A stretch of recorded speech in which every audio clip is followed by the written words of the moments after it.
আলহামদুলিল্লাহ আমাদের যে কোরবানির গরু কিনে নিয়ে আসছি 65,000 টাকা পড়েছে। এটা যাবতীয় খরচ সহ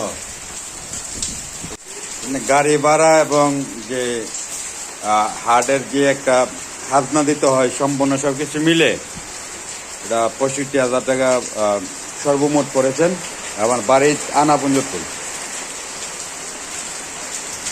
সবাই দোয়া করবেন যে গরুটা কেমন হয়েছে, তো দাম হয়েছে কি না না সব হয়েছে অবশ্যই তো জানায়েন। নতুন তো গরু কিনতে আমি কখনো যাই না, এটা নিয়ে আসছি বাজারে গিয়ে। বাজার এলাকার পরিচিত ভাইয়েরা আসছিল, তারাও আবার দাম দর করে কিনে দিয়েছেন। এমনি সামথিং গাড়ি ভাড়া গেল 500 টাকা, 1000 টাকা না 500 টাকা আপনার হাত না গিয়েছে, তারপরে সবকিছু মিলে 65,000 টাকা পড়ছে গরুটা সব। এখন বৃষ্টি হচ্ছে, আমার বাড়িতে নিয়ে আসছে।